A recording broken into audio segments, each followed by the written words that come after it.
The greedy dog.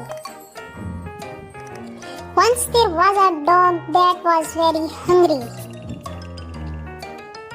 He searched for food everywhere and at last he found a bone. He picked the bone with his mouth and started going to back home. There was a birch on the way to his home. He saw his reflection in the water.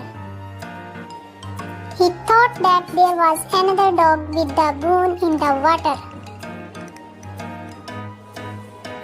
He wanted to get that another bone too.